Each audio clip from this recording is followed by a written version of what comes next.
Good morning, good afternoon, or good evening, wherever you're joining us from around the world.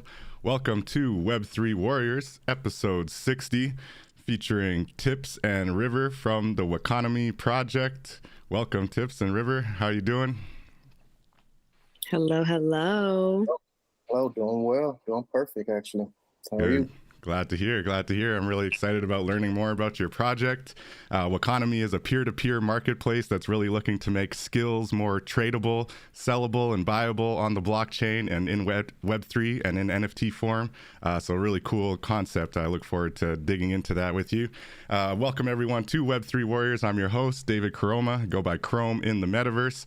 And as I just mentioned, today we're looking at the possibility, the infinite possibility really, of selling your skills on the blockchain. And, you know, we've seen a lot of different companies selling very specific niche kind of markets, whether it's hotels, whether it's metaverse building, 3D architecture skills and things like that on the blockchain. But more broadly, you know, whether it's traditional, electrical, plumbing, whatever skills you might have, or more techie, you know, web development or coding kind of skills, there's a whole huge economy that continues to grow and blow up. And I think the opportunity to sell and really cut out middle people, cut out gatekeepers, and be able to sell direct peer-to-peer your skills all around the world is now much more realistic and much more easy to do with the blockchain. So I look forward to seeing how Wakanomy is kind of taking advantage of the global community and really the outreach and the long tentacles of Web3, basically, to really take advantage of this technology.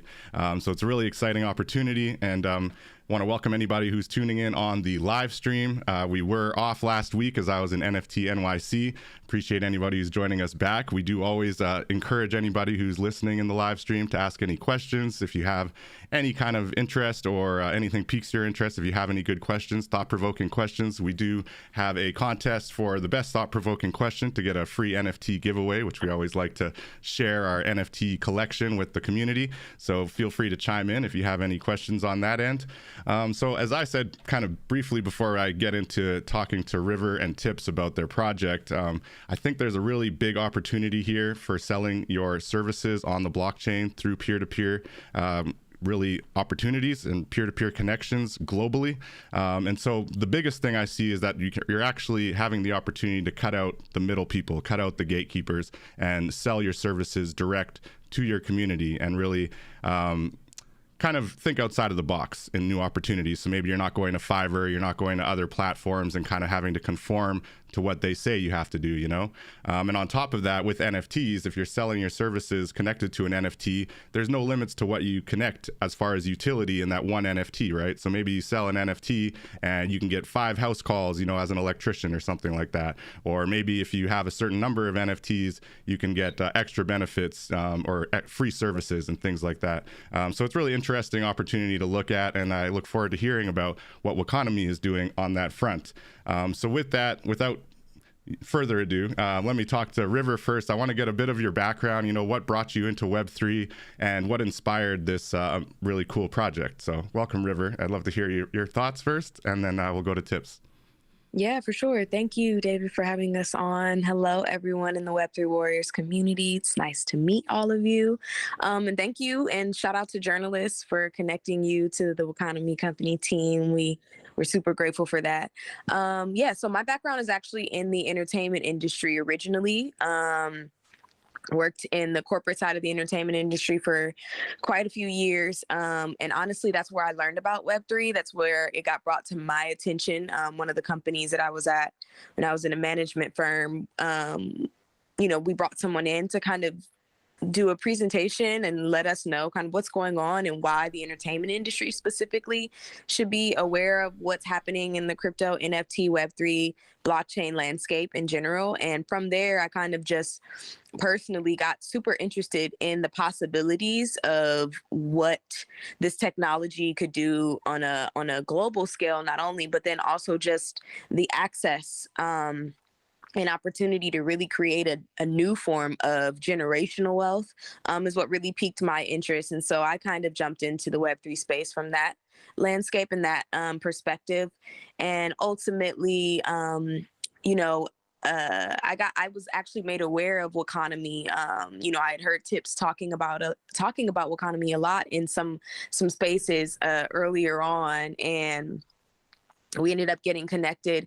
And that's when, him and some of the other co-founders brought me into the company.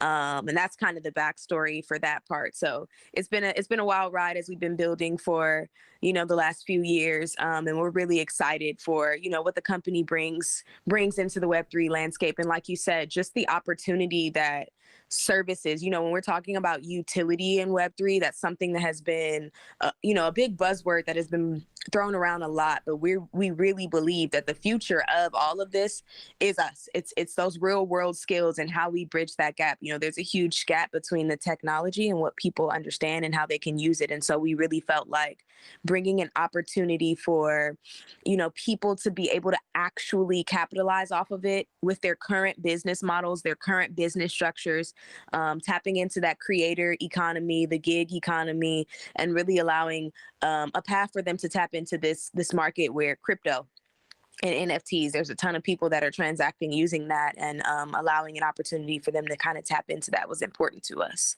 So yeah, that's a little bit about my backstory and all of that. Good stuff. I think that's a lot of the similar things that pulled me into Web3 for sure. It's that multi-generational opportunity for sure. So Tipz, what are your thoughts on that? So I didn't know that it went back that far, a few years. So you've been kind of plugging away on this project for a minute. I'd love to hear your inspirations and kind of what led you to Web3 even prior to that. Yeah, definitely, in Web3 space, a few years feels like 20. So a month felt like a year. But I piggyback off everything River said. She said it very dead on. For me, I originally got into crypto back in 2018, just buying Bitcoin like, a lot of people, and dove deeper into it in 2020, and just started learning about DeFi and different ecosystems, different altcoins. Heard about NFTs late December, didn't really know much about it. Mentor of mine taught me about it the next month, broke it down to me, and it opened my mind up in ways that I didn't think, was possible with this tech at first. So for me, I just seen an opportunity for us to really come together and build our own ecosystem, our own economy through this blockchain technology, through NFTs. I learned about, fractionalizing NFTs, so on and so forth, and different ways group economics can be used, and how people can come together on projects and use a trustless system. And all these things were really appealing to me because my background is in music, music producer, engineer, worked with a lot of legends such as Prince, TLC. Wow. And I learned a lot in the music and entertainment industry, and leading different projects, working in production houses, so on and so forth, but also as a side gig, working on service providing type of platforms. Worked on a platform called Sound Better, and so I'm very familiar with platforms that are providing services, and just doing that on the side in that process. But to be able to do it and on the blockchain in a more trustless fashion, it makes things, the possibilities just endless. And for me, when you have that experience and you see, things done, and it could be done better in this way, and then be able to have the opportunity to build it out the way that will service the community better, and make it more safe in the interactions, even on a peer-to-peer, in typical ways, there has to be some form of trust, but building out a platform where it's safe and you're plugging a lot of holes to where things can't go wrong the way that I've seen them go wrong in different situations and on other platforms. It's a unique opportunity. So I think the possibilities are definitely endless. And what it is we're doing, building up this company, it has been a process. Like you said, we've been plugging away, but we're here. We've been building a community, and we've been at different conferences, and talk to different people, and just really getting a feel for what the people want. So yeah. Nice. That's awesome.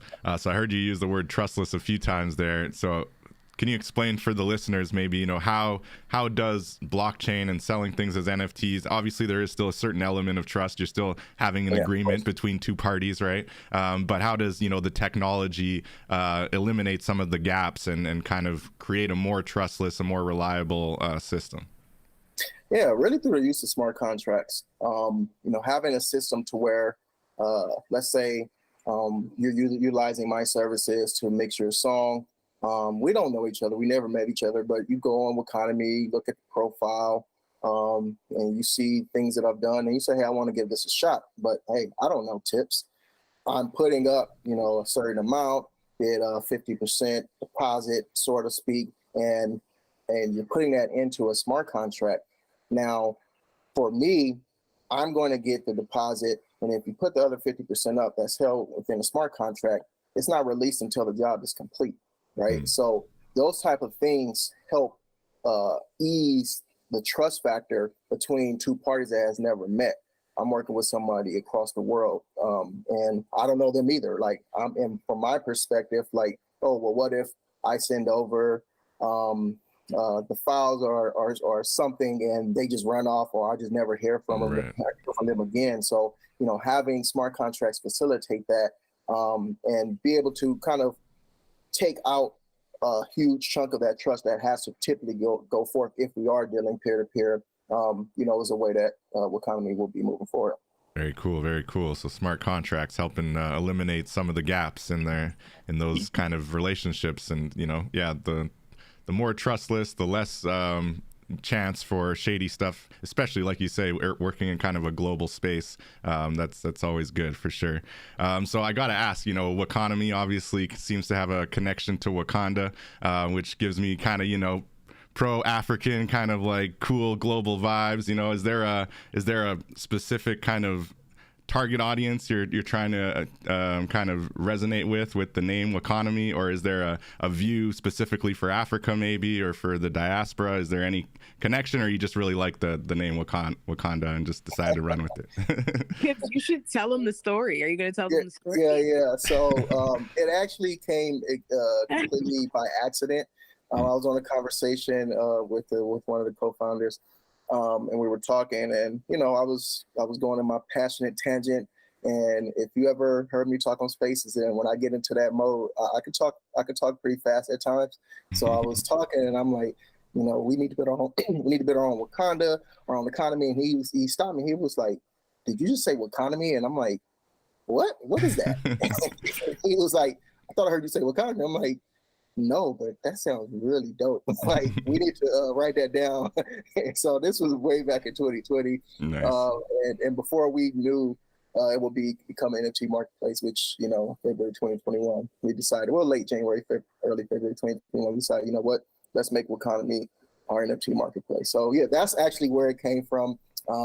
There's really no connection. It's just a really dope name, but you know, the thought process is building an ecosystem that, you know, all people can thrive in. Come in and do the work. Everybody has the opportunity to thrive. All people can thrive. That's what's up. So would that have been a Clubhouse room you were in at that point in 2020? Like many great Web3 projects? Well, no. Well, I was in Clubhouse in 2020, yes, but I was on an actual phone call when that happened. Okay. Nice. Just passionate phone call. That's cool. No, that's a really interesting, and it is a good brand, you know, trademark that for sure. That's awesome. So what would you say, what would you say is, I think you might have just alluded to it a little bit, but the mission and vision of Wakanomy, you know, as you're currently kind of building out, what would you say is the mission and vision, either of you? Yeah, I think that the overall mission, and we people hear us say this all the time, and we're super intentional in all of the programming and everything that we put out. But our mission is to really spark a growth effect that will allow for all communities and all people everywhere to have access to the tools and resources needed to build generational wealth. Like, we really mean that. And to your point, you know, obviously you see Tipz and I for sure, like, we're big on our community as people of color too. and definitely want to make sure that we're creating opportunity and space for our people to really actually have a seat at the table in a way that we haven't seen before. And that's super important to us. But ultimately, our goal is, like, we see the future of this is massive, and everyone should have the opportunity to participate in that. And so we really are big on trying to really create that access through our education and a lot of our programming. You know, we do a lot of different things on Spaces often. For a long period, we were actually educating in person every single week in LA, and it was also digital. So we really go for the, like, outward of, like, in the streets, making it happen, really trying to get people on board and understanding what all of this technology is, so that we can all be utilizing it and helping each other to kind of really build that wealth for ourselves and for all the future generations to come. Oh, that's amazing. Are you gonna add anything, Tipz? Oh, she hit it right on the head. Nice. That's awesome. I work with a DAO called the Dream Conduit, and it's a 501c3 nonprofit specific to, like you say, kind of educating and onboarding.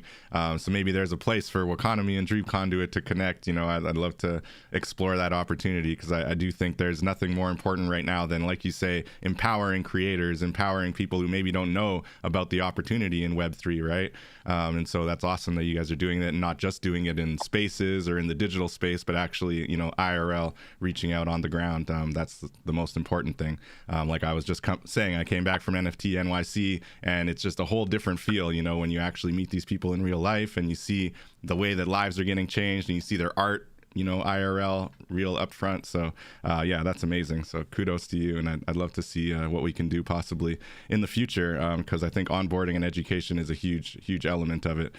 So when looking at kind of the marketing and the growth plan for Wakanomy as a marketplace, where are you right now, and how do you kind of see yourselves having a network effect, like growing the marketplace? I know right now I see you have a collection NFT. I'm curious about that, and yeah, where you are in kind of the business plan, the growth plan for Wakanomy. I'll let River take that, because she's killing it on that front. Yeah, no, for sure. So right now we are currently, so back in November of 2020, what year is it? 2022, we launched our platform in the alpha stage, just to kind of introduce the overall concept to our community, and also just the general community as well, and to kind of introduce them to how this would work, the concept of it.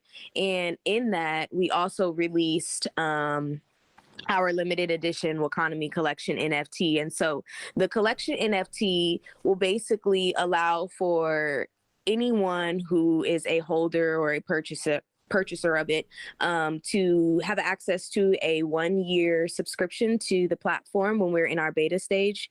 And this will allow for collectors, creators to really be able to come onto the platform, transact. There are a host of perks that come with being the NFT holder. But one of the biggest parts about that we really were excited to also kind of introduce the concept to was name your price. So back in November, we essentially announced that the collection NFT would be available at any price above a penny. And the reason for that was mainly because we wanted to kind of lower the barrier of entry into it. And so for anyone who sees all of what we're doing over at Wakanomy, we said, look, we're coming, we're building in the background, we're doing the work of the company to get us to that beta stage. And while we're doing that, given all of the different things that this platform will offer, a subscription model, either monthly or annually, allowing for people to be able to have access to education, be able to have access to all of the different providers and everything like that, getting access to some discounted merch, a lot of different things, occasional free NFT drops, things like that. And so we said, look, here is what the company is going to do. Here's how it's going to operate. Here's how the marketplace is going to function.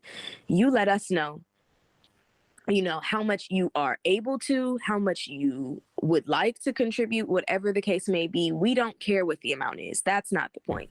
We want everybody to be able to participate in this. So you name the price. You name the price for however much you would like to contribute, and put toward, the vision of what it is that we're building. Because ultimately, yes, we're the team, at the company that's building it, but we're building it all together. We're really big on listening to our community. We host spaces often and just have community meetings and things like that, where we're really getting the feedback. Like, we want to build this platform for us. It's an opportunity for us. Like you said earlier, David, and I loved it. You were like, yeah,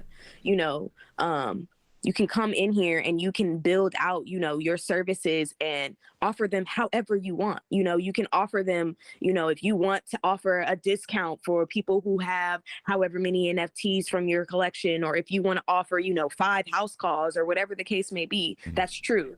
We're really building something that is together. We're building it for us, by us, really the FUBU model for sure. And so collection NFT, we let everyone come out, name their price, anything you want above a penny. We aren't judging you. The whole goal of it really, really, really, truly is that we want to lower the barrier of entry.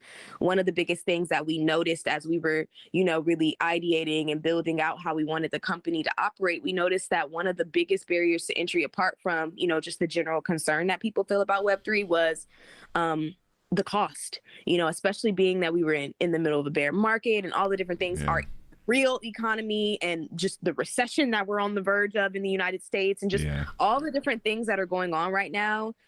The last thing we wanted to do was offer something that we knew people couldn't afford. And so we lowered that entry and we said, you can participate. We will not, in whatever amount that you can afford, you can participate. We want you to be able to participate. Come join us in this movement. Come join us in this mission. And all of the holders of the NFT have a lot of different perks that come from being one of the holders. And it's also limited edition. So once that 1,000 of them are gone, they're gone. And so they'll be in history in that way. So it's super exciting. That's awesome. That is exciting. And which blockchain is that on then? Is it Ethereum you went with for NFT? Yes. Yeah. And then as a marketplace, you're building everything on Ethereum. Are you planning to, have other blockchain interoperability, or you're definitely sticking with Ethereum? Tipz, I'll let you talk about that. Yeah. We'll definitely be, we're looking at different blockchains, looking at Polygon, possibly Avalanche. But yeah, we're looking to expand it. We're starting out on Ethereum, but we are looking to expand it. As we know, a lot of L2s or layer 2s, they're becoming more, they're making more sense for people now. People are starting to understand them, and getting into them is becoming much easier. I remember, Polygon 2 years ago was nowhere near as easy to get into as it is today. So we are looking to expand beyond Ethereum for sure. Cool. And with the contract, I'm curious, with that name your price, how are you able to kind of build that into the minting? So like when you collect your NFT, it gives you the option to kind of just pay however much Ethereum you want? You go literally to that. Wakanomy right now. Okay. Anything above 0.00001, I literally have to count every time. 0.00001. Right. Anything above that, you can pay. Literally, any price, that's really anything cool. in between, any number you want to do, 1, 2, 3, anything. So yeah. Very cool. Well, I'm gonna take a look at that after. Shout out to who? Shout out to our tech team. Tech team, that's what's up. Yeah, that's an interesting smart contract you had created there. That's an opportunity. And how about the metaverse? Are you thinking about the metaverse? Any plans for kind of expanding into the metaverse or hosting spaces in the metaverse? Is that something on the Wakanomy trajectory? Yeah, for sure. We got some things coming. We're not going to announce it, but we are looking to do some really, really cool things in the metaverse with Wakanomy. So Nice. For sure. Just trying to get some alpha out of you, how about this MixPass NFT? I'm curious about this. So it seems to lean into your background as a music producer, Tipz. Yeah. I'm jumping in, head first to the pool, ready to dive in. Literally just that. It's a MixPass. You'll be able to get my mixing services at a huge discounted price, 40% compared to what you would pay in Web 2. No doubt. And even more so, if you're a Wakanomy holder and subscriber, you're going to get the price at a much lower price than if you're not. So yeah, basically any song you want mixed, any type of audio you want mixed. If it's a song, you'll get 4 different mixes. You'll get the full mix, you'll get a cappella mix, you get an instrumental, as well as the performance mix. So yeah, it comes with 3 free revisions. And the way that will work, if you purchase the NFT, you'll get access to the token gated calendar link. You set up an appointment with me. We'll meet, discuss the project, exchange emails, and send over the files. And I'm gonna get to work and put the sauce on your song and make it sound like a hit that it is. So yeah, it's a very simple process. That how we're building this out. Just the thought process behind it. Obviously the tech side, no, it's not that simple, but just the thought process of providing access to you, whatever services that you have, and that token gated access for people to be able to book and be able to work with you. So yeah, this is me diving in and just giving people the experience and showing them, this is how this works and what this feels like. Cool. So it's almost like a proof of concept for the wider marketplace, right? It's like showing, how you can sell your services and how you can be very versatile with it. Like you said, it's a lot of different kind of utility that you're adding to this one token at 0.05 Ethereum, like that's not a lot of money in that space, like you said, compared to what Web 2 prices would be. And I don't want to gloss over your resume. This is pretty impressive. You got Prince, TLC, Kendrick Lamar, Dave Chappelle, Chris Rock, Justin Bieber, just to name a few. It's really awesome. So, paying 0.05 ETH to be able to work with a producer with your background is definitely a super steal of a deal. So everyone should check out wakanomy.com/explore. Check out their options there. And this membership NFT. So how many have you gotten rid of so far out of that 1,000? You got a lot left still? Our listeners can jump in. Nice amount. We actually have a nice amount. Okay. It's actually funny that you say that. Again, like we said earlier, our goal is just to get the community involved in the best way possible. And so we've been kind of having a lot of different conversations, but that's not actually something that we necessarily are. We just want to continue to build. And it's so funny. People always ask us, like, what's the average amount that people have paid? Or like, how many people? And we're like, we're not actually even really focusing on that part per se. You're mainly just like, yo, did you tell your mom? Did you tell your sister and your cousin too? Like, don't let them miss the boat. Did you tell your dad? Did you tell your brother? Like, don't let anyone miss the boat. And let me just say this too, David. One of the biggest things, we had a lot of people in our when we launched in Alpha, we had a space, and a lot of people asked, well, hey, what if I want to contribute more? Or what if I want to buy more than one? And here's what my advice is to those people that are thinking about that, and anybody out there listening who's like, I might want to do this. Buying more than one doesn't mean you get more than one subscription. What my recommendation would be is, if you want to contribute more, sponsor somebody else. Our goal is really, truly being able to get everyone access to this. If you know somebody who's an entrepreneur, who's a business owner, who could really benefit from implementing all of this technology into their business model, send them the ETH, help them purchase it, teach them how to download a wallet, teach them how to get the ETH from you, and teach them how to buy it, and help them get one so that when it's here, they're ready for it and they can participate as well. Our goal is to really get as many people as possible involved in it because we believe in it and we know the power that this holds. So that's one of the biggest parts about it. I just wanted to make sure I threw in that because we have people ask us all the time, like, hey, I was only able to contribute this much. Can I go buy another? And I'm always like, or send it to somebody, sponsor somebody, sponsor your local business that you love to stop at, that coffee shop that you love, that painter that you love, the paint and sip that you just went to and that person's offering a service. Sponsor them getting it, send them the ETH and help them to figure out how to purchase and all of that so that they can be a part of the ecosystem as well. That's awesome. Yeah, encouraging the onboarding. That's what's up. That's how you're going to build the real network effect and get the community going, right? For sure. That's awesome. For sure. So it sounds like it is sorry, Tipz, you're going to jump in there? Oh no, I was just agreeing. Okay, cool.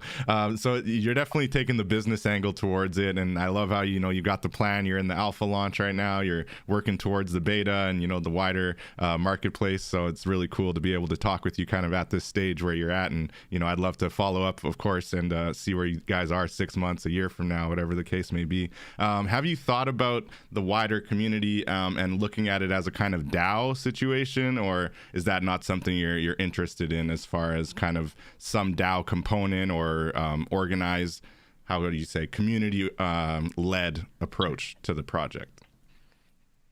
Yeah, for sure. It's where we're at right now. We're building the infrastructure of our company. We have had some talks and even talked with the community to let them know the community will have say so in certain things on the platform, features, things being built out, community voting on certain matters. Headphones on. We're going to be having a bit of a hybrid situation with the community and building this out. Because at the end of the day, if we build out to how we see it, that's one thing, that's cool. But if it doesn't service the community and it's not conducive to them and their experience is not great, then what are we really building this for? So right now, that is the focus. As far as planning DAO, decentralization, we do see that something that's down the line. There's a lot of different ways Headphones you can on. spring up a DAO.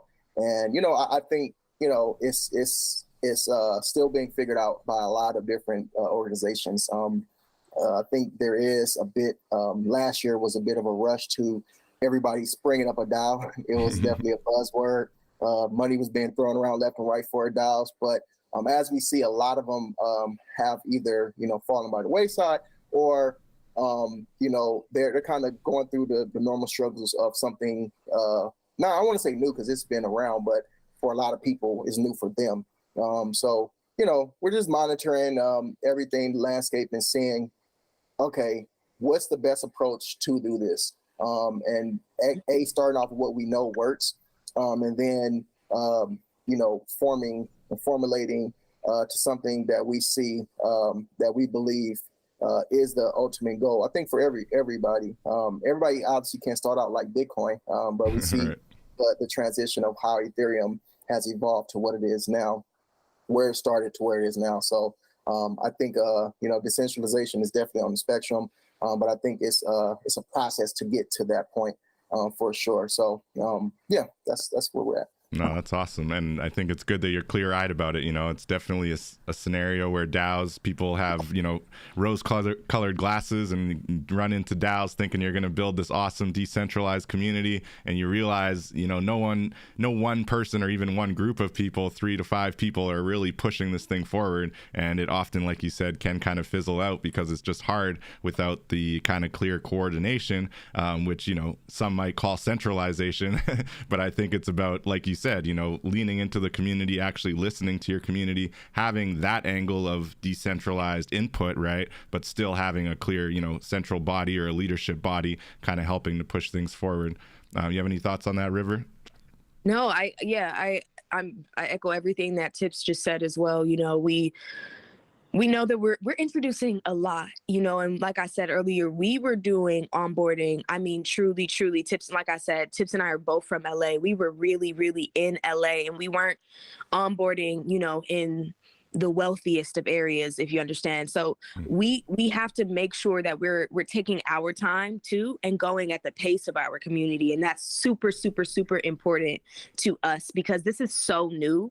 And we need to make sure that our community really understands all of it before we just continue to layer out. I think there's a tendency to move so quickly because the technology is advancing so fast, and we want our community to feel supported.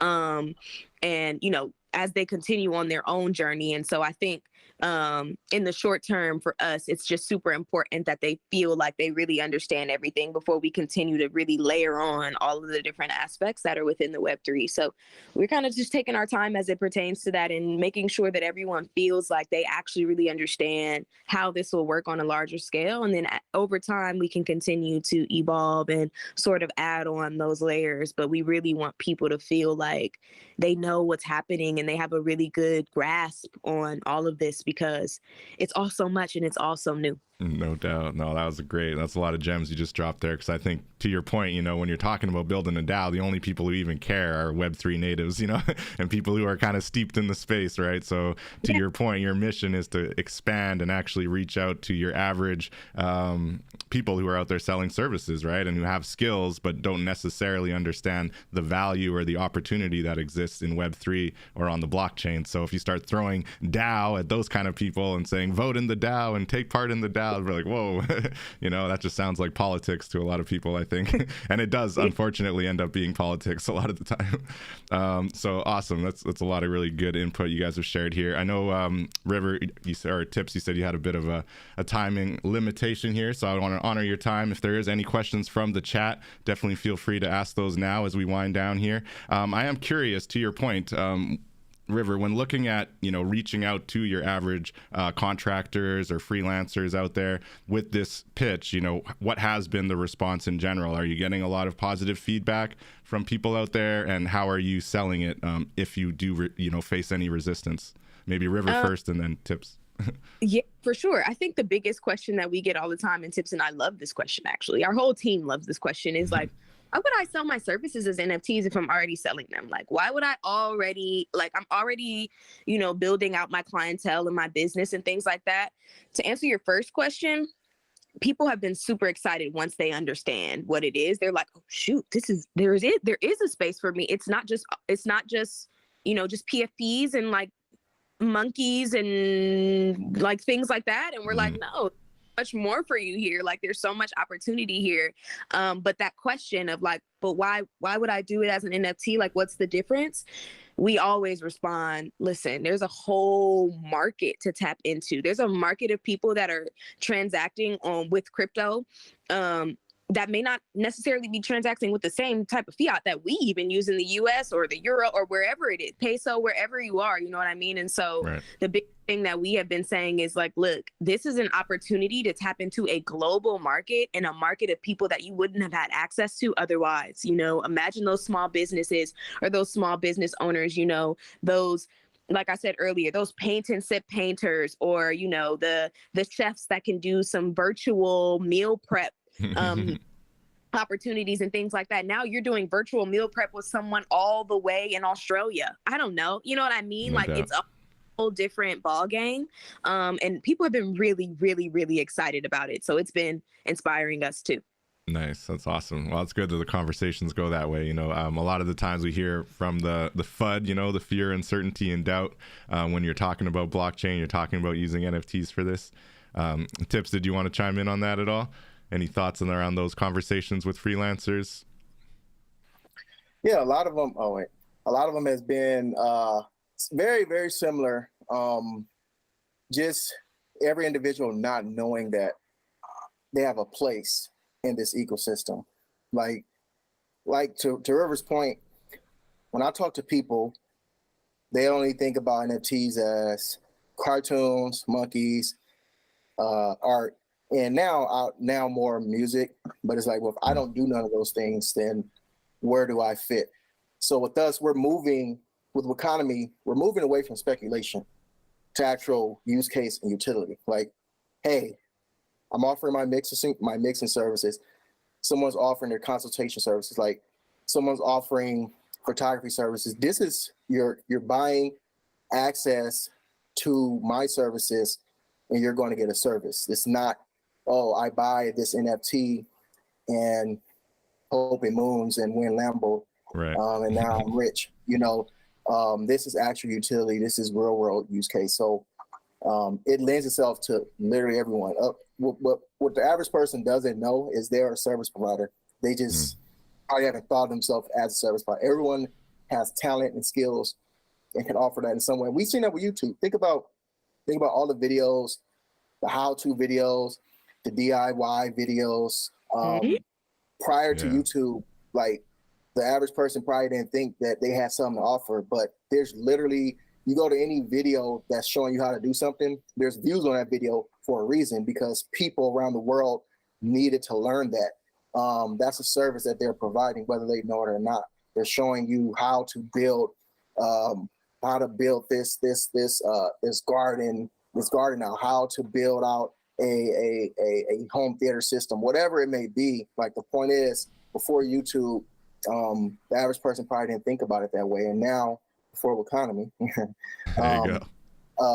people probably wasn't thinking like, oh, I have a service to provide. I can operate on this technology, on the blockchain. And it's also getting people ahead of the curve. Like, we know everything is going digital. We know everything is going to be on a blockchain in some sort of fashion. Let's get ahead of things. Let's not be late to the party this time around. So, yeah.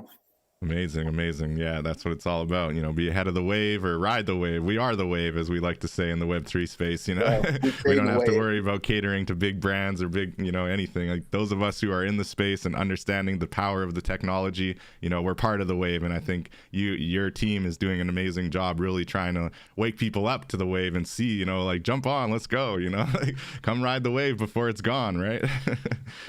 Yeah, it's wild. So looking at those freelancers, are you looking at digital freelancers versus IRL freelance? Like, is it, are you navigating that in any way? Or are you kind of just assuming that the bulk is going to be, mostly digital kind of remote services that are being offered? I think it's a hybrid of both, actually. And a lot of that will actually be contingent upon the individual service provider. So, for example, there are some services that an artist, for example, might need to be able to provide only in person. That artist on their profile or on that NFT collection, or however they would choose to list that service, would be able to specify, how that would kind of work. Because there are some things that artistically and creatively they are better suited to be handled in person, so that may only be specific to wherever they're located and however they deem fit to be able to transact in that capacity. But that's really up to the service provider. However, we do know that there is a mass, now that we've lived through the pandemic and see how much can really be done over Zoom. We do know that there are a lot of people who do plan to do their services over Zoom. But, for example, a hairstylist coming on, that's an artist she's an artist in her own form. He is an artist in his own form. A nail tech, for example, we've had a lot of nail techs excited about this. Those are in-person services. So they kind of would need to be IRL.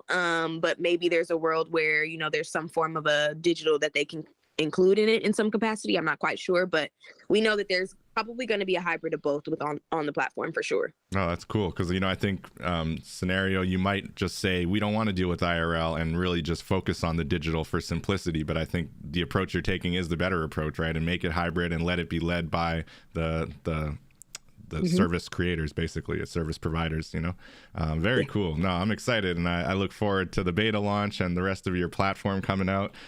Thank you so much for dropping these gems today. I think you've really talked about the power of, selling your services on the blockchain and how NFTs are adding a whole new layer of utility and a new layer of opportunity. And like you said, it's an untapped global market. As people become more and more familiar with using crypto and being able to pay for their services on the blockchain globally, you're going to be well positioned for that kind of explosion.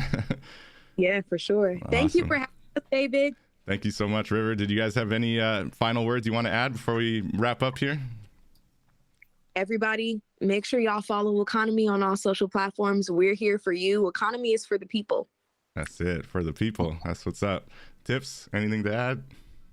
I'll piggyback off of that. Wakanomy is for the people. Wakanomy is a process, and trust the process.